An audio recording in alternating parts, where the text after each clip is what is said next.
श्री स्वामी समर्थ। नमस्कार, मी कवितास किचनमध्ये तुम्हा सर्वांचे मनपूर्वक स्वागत। आजच्या आपल्या रेसिपीचे नाव आहे उपवासाची बटाट्याची भाजी। तर त्यासाठी मी इथे 5 बटाटे उकडून घेतलेले आहेत, असे फोडी करून घेतलेले आहेत। त्यासाठी मी 1 पळी तेल घेतलेले आहे, 1 टेबलस्पून साजूक तूप घेतलेले आहे, 1 टेबलस्पून जिरं घेतलेलं आहे, 1 टेबलस्पून मी काळी मिरीची पूड घेतली अशी भरडसारखी, 4 हिरव्या मिरच्या बारीक चिरून घेतलेल्या आहे, ओल्या नारळाची चव घेतले थोडीशी 4 टेबलस्पून, दाण्याचा कूट घेतलेला आहे, शेंगदाण्याचा भाजलेला दाण्याचा कूट घेतला आहे आणि मीठ घेतले चवीनुसार चवीप्रमाणे। तर मी गॅस आता चालू करून घेतलेला आहे आणि टोप ठेवलेलं आहे त्याच्यावरती। आता आपण याच्यामध्ये तूप घालून घेऊ, साजूक तूप घ्या, त्याच्याने खूप छान टेस्ट येते। आणि तेल घालू, 1 पळी तेल घालू। आता आपलं तेल तूप तापलेलं आहे, सर्वप्रथम आपण जिरं घालून घेऊ। जिरं चांगलं तडतडलं का आपण मिरची टाकूया। जिरं चांगलं तडतडलं तर आपण मिरची टाकू। आता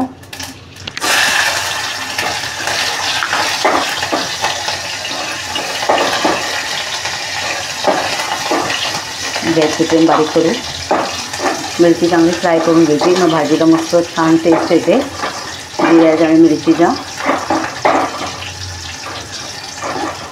आता आपण याच्यामध्ये काळी मिरीची पूड टाकू। काळी मिरीची पूड अवश्य टाका, अगदी तुम्ही स्किप नका करू काळी मिरीची पूड, त्याच्यामुळे पण भाजीला फार छान टेस्ट येते उपवासाच्या भाजीला। आता आपण याच्यात मीठ घालून घेऊ आधी, म्हणजे ते मीठ चांगलं बटाट्याला लागतं। आता आपण याच्यामध्ये बटाटे घालून घेऊ।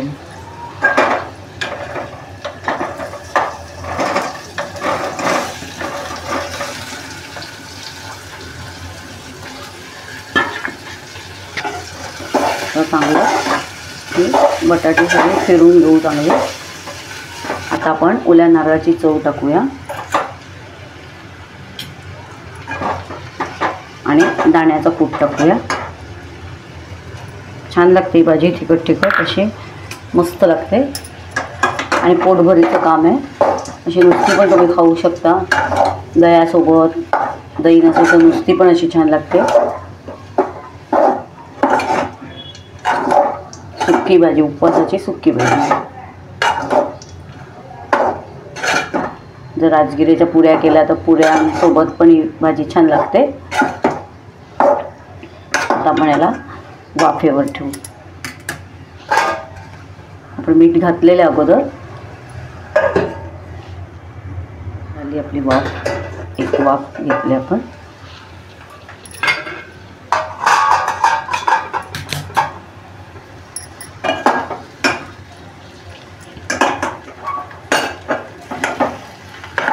बघा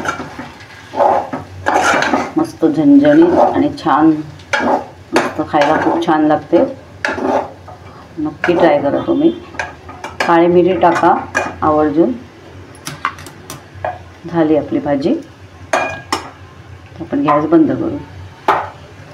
अशा प्रकारे खाण्यासाठी तयार आपली उपवासाची बटाट्याची भाजी।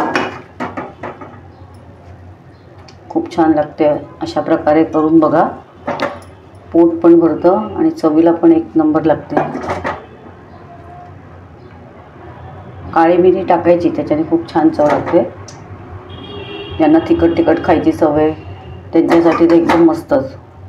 उपवासाला काहीतरी तिखट तिखट खायला मिळालं का बरं वाटतं, मग त्याच्यासाठी ही उपवासाची भाजी नक्की ट्राय करा। अशा प्रकारे झटपट होणारी उपवासाची बटाट्याची भाजी नक्की ट्राय करा।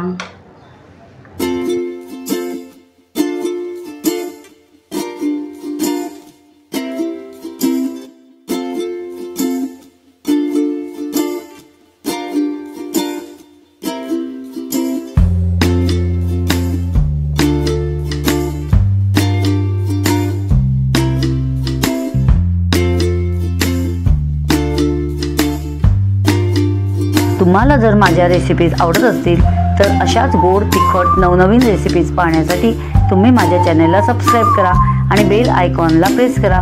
याने मी अपलोड केलेल्या रेसिपीज सर्वात आधी तुम्हाला पाहायला मिळतील. चला तर मग आज इथेच थांबू आणि नवीन रेसिपीज घेऊन पुन्हा भेटू. धन्यवाद.